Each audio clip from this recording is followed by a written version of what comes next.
रात्री 2-3चा सुमार. सगळीकडे शांत होतं. गडद काळोख पसरला होता.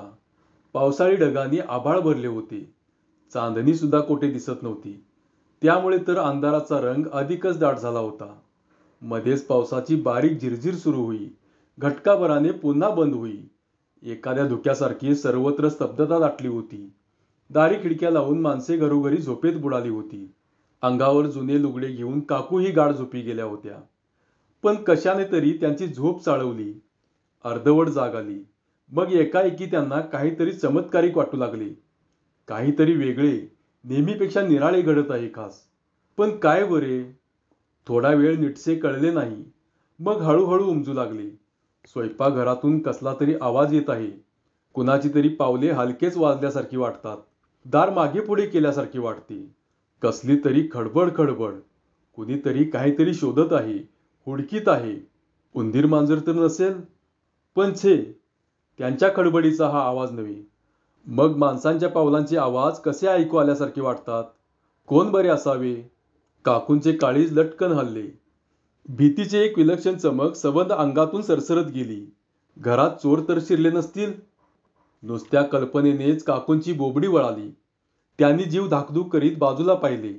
रामभाऊ गादीवर शांत झोपले होते. त्यांनी तोंडावर पांघरून घेतले होते. पण त्या शांत वेळेला त्यांचा श्वास कसा स्पष्ट ऐकू येत होता. म्हणजे त्यांना अगदी गाढ झोप लागलेली दिसते. एवढी सावध झोप असते नेहमी. पण आत्ताच नेमकी कशी लागली? आपण एकट्याच जागी आहोत तर. काकू घामाने थपथपल्या. एकाएकी त्यांना गळ्यात गुदमरल्यासारखी वाटू लागली. रामभाऊंना हाक मारावी, हलवून जागे करावे असे त्यांच्या मनात आले. पण घशातून शब्दच उमटेना. भीतीने सबंध देह बधीर होऊन गेला होता. मनात असूनही त्यांच्या हातून काही घडेना. धडधडत्या छातीने त्या जागीच पडून राहिल्या. श्वास रोखून कानोसा घेत राहिल्या. थोडा वेळ काही ऐकू आले नाही. पण पुन्हा पावले वाजली. एखादी कडी हलकेच काढावी तसा काहीसा आवाज झाला. काहीतरी ओढल्याचा, सरकवल्याचा आवाज. भास खात्रीने नव्हे हा. कुणीतरी धुंडाळते आहे. उंदीर मांजर अशी खडबड करीत नाहीत. हळूहळू काकूंची भीती थोडी चेपली. छातीवरचे दडपण थोडे कमी झाल्यासारखे वाटले. जरा बोलण्या इतके बळ आले. मग त्यांनी रामभाऊंना अगदी हलक्या आवाजात हाक मारली. अहो. पण रामभाऊंनी मुळीच ओ दिली नाही. त्यांचा श्वास संतपणे चालू राहिला. अहो. काकूंनी 4-2 हाका मारल्या तशी स्वयंपाकघरातली खडबड एकदम शांत झाली. पुन्हा किर्र शांतता पसरली. पण रामभाऊ मात्र जागे झालेच नाहीत. मग मात्र काकू पुन्हा घाबरल्या. त्यांनी रामभाऊंचा दंड दोन्ही हातांनी धरला. जोरजोराने ओढला. अहो उठा की. यावर रामभाऊंनी फक्त असं किंचित कणल्यासारखा आवाज काढला. कूस बदलली. काकूंनी पुन्हा कापत कापत त्यांचा हात हिसकावला. स्वयंपाकघरात पुन्हा पावले वाजल्यासारखी वाटली. थोडा वेळ हिसकाहिसकी झाल्यावर मात्र रामभाऊ एकदम जागे झाले. अर्धवट झोपेत असलेले माणूस जसे अस्पष्ट, यांत्रिकपणे बोलते तसं ते म्हणाले. काय ग? काय झालं? त्याबरोबर आवाज पुन्हा थांबला. जिकडे तिकडे सामसूम झाली. काकूंची छाती उगीचच धडधडू लागली. आपल्या काळजाचे ठोके त्यांना चांगले ऐकू येऊ लागले. अहो. उठा की. का? काय झालं? आवाज येतोय स्वयंपाकघरातनं. बघा तरी कसला आहे तो. आवाज? रामभाऊ अंथरुणातून उठून बसले. त्यांनी किंचित कानोसा घेतल्यासारखे केले. मान आडवी हलवीत मोठी जांभई दिली. छे ग. काहीतरी तरकट तुझं. झोप निवांत बघू. नाही हो. चांगला या कानाने ऐकला मी. असं? रामभाऊंनी डोळे बारीक केले. भिवया मोडल्या. पुन्हा कानोसा घेतल्यासारखे केले. थोडा वेळ अगदी निस्तब्ध शांततेत गेला. मग पुन्हा स्वयंपाकघरात काहीतरी वाजले. निदान काकूंना तरी तसे वाटले. नुसत्या डोळ्यांच्या भाषेत त्यांनी विचारले. ते बघा. ऐकलत का? कुठं काय? रामभाऊंच्या तोंडावर काहीच उमटले नव्हते. त्यांना काही ऐकू आले नव्हते. मग आपल्याला हा भास झाला म्हणावा की काय? काकूंनी पाहिले. तो रामभाऊ दोन्ही हातांनी जानवे फिरवीत होते. त्यांचे डोळे मिटलेले होते. फिरवता फिरवता त्यांचा हात एकदम दात कोरण्यावर पडला. ते चाचपून ते पुटपुटल्यासारखे म्हणाले. हां. तरी म्हटलं. झोपेत पोटाखाली टोचत होतं काय? हे दात कोरणं हो. लेकाचं जानवं काढून ठेवावं सरळ बाजूला. म्हणजे पुन्हा झोप मोडवायला नको. रामभाऊनी जानवे काढून उशागती ठेवली. मग मोठी जांभई देऊन ते आडवे झाले. अंगावर पांघरून ओढून घेत ते खेकसले. हं, झोप आता उगीच. निष्कारण झोप मोड केलीस माझी. काकू तक्रारीच्या सुरात बोलल्या. अहो निष्कारण कशी? चांगला आवाज ऐकू आला मगाशी मला. बघा बघा, पुन्हा आला बघा आवाज. आणि खरोखरच स्वयंपाकघरातून पुन्हा निरनिराळे आवाज ऐकू येऊ लागले. रामभाऊंनाही ते चांगले ऐकू आले, पण त्यांनी डोळे उघडले नाहीत. शाने आहेस फार. सबंध जन्म गेला, म्हातारपण आलं, पण अजून अक्कल काडीची आली नाही. अगं मांजर खडबड करतंय, एवढं कळेना का तुला? पण मी म्हणते जाऊन बघितलं तर. त्याला कशाला बघायला पाहिजे? रामभाऊनी पडल्या पडल्याच मोठ्यांदा शुकशुक केले आणि कुस बदलून ते झोपी गेले. चांगले घोरू लागले. मग मात्र कसलाही आवाज झाला नाही. सगळीकडे पुन्हा सामसूम झाली. बाहेरच्या रातकिड्यांचा किरकिर असा आवाज स्वच्छ ऐकू येऊ लागला. काकूंची भीती बराच वेळ गेली नाही, पण आवाज बंद झाला हे पाहून त्यांच्या डोक्यावरचे ओझे उतरले. नवऱ्याने इतके निक्षून सांगितल्यावर ते खोटे कसे असेल? मांजर उंदीर असणार बहुतेक. भारी मेली उपद्रव देतात रात्रीची. दिसली की द्वाडांच्या कमरेत काट्या घालायला पाहिजेत. निष्कारण भीती माणसाला. अनवर पुन्हा झोपमोड. आणि असा विचार करता करता काकूंनाही डोळा लागला. सकाळ झाली. चांगले उजाडत आले. बाहेर माणसे जिकडे तिकडे गेल्याचा आवाज कानावर पडू लागला. तशा काकू एकदम उठल्या. काय उशीर झाला ग बाई आज उठायला, असे पुटपुटत कमरेला हाताचा रेटा देऊन त्या उठल्या. डोळे चुळीत चुळीत स्वयंपाकघराकडे आल्या. आता मोरी जाऊन चूळ भरायची, डोळ्यांना पाणी लावायचे आणि मग रोजच्या उद्योगाला लागायचे. आज उशीर झाला नेहमीपेक्षा. जरा भराभराच आटोपली पाहिजे. पण स्वयंपाकघरापर्यंत त्या पोचल्याच नाहीत. स्वयंपाकघराच्या अलीकडच्याच खोलीत त्यांना जे दिसले ते पाहून त्यांचे पायच लटपटले. एक मोठी किंचाळी मारून त्या मटकन खाली बसल्या. खोलीतल्या सबंध सामानाची उलथापालथ झाली होती. उघड्या ट्रंका, इतस्ततः पसरलेले कपडे, सताड उघडे असलेली कपाटे, एकही वस्तू जागेवर नव्हती. ट्रंका स्वच्छ मोकळ्या झाल्या होत्या आणि पाठीमागचे दार खुशाल उघडे होते. चोर? होय, चोरीच. आपली चोरी झाली हे ध्यानात आल्यावर काकू एकदम जोरात ओरडल्या. मोठमोठ्याने रडू लागल्या. लुटलं मेल्याने आम्हाला, असं म्हणत त्यांनी गळाच काढला. आणि मग सबंध गल्ली म्हातारीच्या त्या रडण्याने गोळा झाली. 10-15 मिनिटात 50 पाऊणचे माणसे धावत जमा झाली. सगळ्यांना कळून चुकले की कुणाच्या आद्यात ना मध्यात नसणाऱ्या या म्हाताऱ्या नवरा बायकोंचे सर्वस्व गेले. ट्रंकेतल्या जिन्सा, चांदीची भांडी, ठेवणीतले 4 कपडे, सगळे गेले. काही उरले नाही. आयुष्यातले अखेरचे दिवस ज्या संचितावर काढायचे तेच हरपले. सगळाच आधार गेला. लोक चौकशी करू लागले. तसतसे म्हाताऱ्या काकूंना हुंदके येऊ लागले. हाताने डोके वळवून घेत त्या ओरडू लागल्या, बडबडू लागल्या. तरी मी रात्री जागी झाले होते. चांगला आवाज ऐकला मी मेल्यांचा. काही लोकांना स्वाभाविकच कुतूहल वाटले. कुणीतरी सहानुभूतीच्या सुरात विचारले. म्हणजे काय म्हणता काकू तुम्ही? काकूनी पदराच्या सोग्याने डोळे पुसले. हुंदका गिळला. आता काय सांगू तुम्हाला? चांगली पावलं वाजली. खडबड खडबड ऐकू आली मला. मग पहिल्यांदा वाटलं असेल उंदीर मांजर, पण थोड्या वेळानं खात्री झाली अगदी. कुणीतरी माणसं असली पाहिजेत. शाब्बास. मग उठवलं का नाही रामभाऊना तुम्ही? आता काय सांगू? कर्म माझं. मग काकूनी रात्रीची सगळी हकीकत अडकळत अडकळत सांगितली.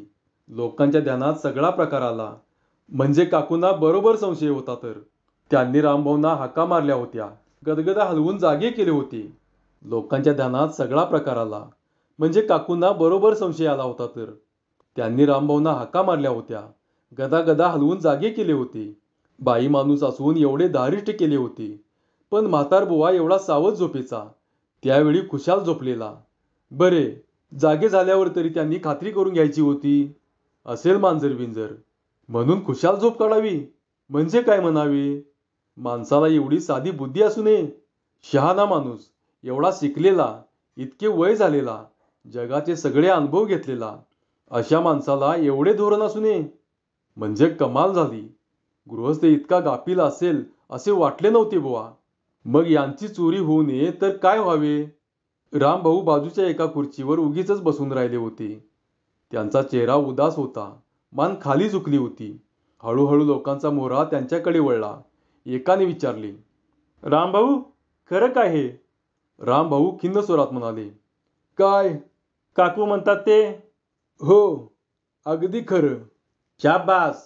दुसरा मान हलवून निषेधाच्या सुरात म्हणाला, म्हणजे अगदी कमाल झाली रामभाऊ तुमची. अहो, एखादा उठून बघितलं तरी असतं. मला वाटलं. काय वाटलं काय? तिसरा म्हणाला, अहो, भुरट्या चोरांची जात ही. कुणीतरी येतंय म्हटल्यावर पळतात, राहत नाहीत. तुम्ही नुसतं स्वयंपाकघरापर्यंत जाऊन बघायचं होतं, काही गेलं नसतं. मग पहिला सद्गृहस्थ पुन्हा पुढे सरसावला. आणि मी म्हणतो, नसते पळाले तर काय झालं असतं? फार तर मारला असता एखादा रट्टा, खायचा, ओरडायचं खचून मोठ्यांदा. नसतो का आलो आम्ही धावत? दुसरा म्हणाला, लाट्या काट्यांनी चेसला असतं एकेकाला, असं चोपला असतं. पण काय करणार, काही पत्ताच नाही कुणाचा. रामभाऊंना थोडं जरी धोरण असतं तरी. तेच म्हणतो मी. अशा स्वरूपाचा संवाद आणखी थोडा वेळ चालला. एकंदरीत लोकांनी निष्कर्ष काढला की या गृहस्थाला अगदी धोरण नाही. एखाद्या बावळट माणसाने सुद्धा इतका बावळटपणा दाखवला नसता. तो सुद्धा बिचारा उठला असता आणि एकदा समक्ष बघून आला असता. पण या गृहस्थाचे सगळे विलक्षणच दिसते. लोकांनी रामभाऊंना बरीच नावे ठेवली, काकूंची स्तुती केली आणि चोरीच्या प्रकरणाची चर्चा करण्यात बराच वेळ घालवला. तोपर्यंत पोलीस त्या ठिकाणी येऊन दाखलही झाले. त्यांनी सगळं सामान पुन्हा उचकटून पाहिलं. ज्या खिडकीचा गज वाकून चोर आत आले त्या खिडकीची नीट तपासणी केली. आसपास शोध केला, चौकशा केल्या, पण फारसे काही निष्पन्न झाले नाही. कसलाही माग लागला नाही. कुठे हाताचे ठसे सापडले नाहीत की पावलांचा मागोवा लागला नाही. तरी पण अनमान धापक्याने त्यांनी अंदाज केला की साधारण 3-4 चोर आले असावेत. चांगले सराईत आणि अट्टल असावेत आणि नीट पाळत राखून हे काम झाले असावे. एक कोडे मात्र पोलिसांना सुटले नाही. सगळ्या ट्रंका धड कशा, एक ही मोडली तोडली नाही, फोडली नाही. हा काय प्रकार आहे? काय चोरांनी दुसऱ्या किल्ल्याही करून आणल्या होत्या म्हणायच्या? फौजदारांनी रामभाऊंना प्रश्न विचारले. तेव्हा रामभाऊंनी पुन्हा बऱ्याच वेळाने तोंड उघडले. हळूहळू खिन्न स्वरात ते म्हणाले, म्हणजे त्याची अशी गंमत झाली की. काय? दात कोरणं पोटाखाली येतं झोपेत आणि रुत्त. म्हणून मीच रात्री जानवं काढून उशाला ठेवलं होतं आणि जानव्याला किल्ल्यांचा जुडगा होता. भले शाब्बास. फौजदारांनी मान हलवली. म्हणजे तुम्ही अगदी आपणहून त्यांच्या स्वाधीन केल्यात की किल्ल्या? मग बरोबर, आत्ता जुळलं. हा संवाद ऐकल्यावर लोक रामभाऊंकडे अधिकच विचित्र नजरेने पाहू लागले. आता मात्र या गृहस्थाला खरोखर बोलायची काही सोय राहिली नाही. टाळकेच ढिले असावे या गृहस्थाचे. खुशाल आपले जानवे काढून बाजूला ठेवायचे म्हणजे काय? अगदी कहर झाला बुवा. कुणी उघड तर कुणी आपसात. पण सगळ्यांनी रामभाऊंना नावे ठेवली. काकूंबद्दल सहानुभूती व्यक्त केली. नवऱ्यापेक्षा बायको शानी, बिचारी बाईची जात, म्हणून तिच्या शानपणाचा उपयोग झाला नाही इतकेच. पण या बाईला जे कळाले ते या म्हाताऱ्याला कळले नाही. अशी सकाळ गेली. पंचनाम्याचे काम आटपून पोलीस परत गेले. बाकीची मंडळी आपल्या घरोघरी गेली. एकेकाने हळूहळू काढता पाय घेतला. गडबड गोंधळ हलके हलके थांबला. शेवटी दोघेच नवरा बायको घरात राहिले. पाय गुडघ्यात मोडून काकू कपाळाला हात लावून बसल्या होत्या. रामभाऊ खुर्चीत बसून राहिले होते आणि मधून मधून बायकोकडे पाहत होते. थोडा वेळ गेला. मग रामभाऊ उठले. किंचित हसण्याचा प्रयत्न करीत म्हणाले, उठ आता. किती वेळ आरडाओरड करशील? झालं गेलं गंगेला मिळालं. चला स्वयंपाकाला लागा. ते चुकणार आहे का चोरी झाली म्हणून? काकू बधीरपणाने एका जागी तशाच बसून राहिल्या होत्या. आपल्या नवऱ्याचा बिंडूकपणा पाहून त्यांच्याही अंगाचा अगदी तिळपापड झाला होता. त्यात पुन्हा ही भर. मग त्यांचे डोकेच भडकले. मोठ्याने उडून त्या म्हणाल्या, काय डोकं बिक्कं फिरलं का तुमचं? एवढी मोठी चोरी झाली, त्याचं काहीच कसं नाही जीवाला? रामभाऊंचा हसरा चेहरा एकदम गंभीर झाला, उदास झाला. थोडा वेळ ते अगदी गप्प बसून राहिले. अगं, तुला असं वाटतं की मला काही वाईट वाटलंच नाही. पुष्कळ वाईट वाटलं. पण आता करायचं काय? तूच सांग. झाल्या गेल्या गोष्टीला काही इलाज आहे का? हो हो, आता पोपटपंची करता येते लागेल तेवढी. रात्री ही अक्कल कुठे गेली होती? सगळ्या लोकांनी नावं ठेवली आणि बोलता बोलता काकूंना एकदम रडूच आले. रामभाऊ पुन्हा गप्प राहिले. सावकाश पावले टाकीत बायकोजवळ गेले. तिच्या जवळ बसले. तिचा हात हातात घेतला. लोकांना बोलायला काय होतंय? स्वतःवर प्रसंग आला असता म्हणजे कळाला असता इंगा मूर्खांना. रामभाऊनी बायकोचा हात थोपटल्यासारखी केली. तिच्या डोळ्यांच्या कडेला साचलेले पाणी हाताने पुसून टाकले. तुला काय वाटलं? मला कळलं नव्हतं चोर आले म्हणून? हो, मग? वेडी आहेस. मला सगळं कळलं होतं. तू मला हलवून जागं करायच्या आधीच कळलं होतं. म्हणूनच मी झोपेचं सोंग घेऊन पडलो होतो. समजलं? त्या वेड्यासारख्या नवऱ्याकडे पाहतच राहिल्या. रामभाऊ विषण्णपणे हसले. स्वयंपाकघरातली गडबड नुसती ऐकली, ओळखलं की चांगले 3-4 तरी चोर असावेत. त्यांच्या गडबडीवरनं कळलं की आपण जागे होऊ, बघायला येऊ. याची काडी मात्र पर्वा न करता त्यांचं काम धडाक्यानं चालू आहे. मी उठून बघायला गेलो असतो तर माझी गच्चंती झाली असती. ते किल्ल्या उडकीत होते. मुकाट्यानं मी जानवं काढलं. करतो काय? नाहीतर अंथरुणावर येऊन उरावर बसवून नेल्याच असत्या की किल्ल्या. आम्हा म्हाताऱ्यांना कोण विचारतो? एका टोल्याचं काम. चोरी होऊ दे झाली तर. पण तू आणि मी सुखरूप राहिलो, हेच भाग्य समज. आता यापेक्षा जास्त काय सांगू? रामभाऊ एवढेच बोलले.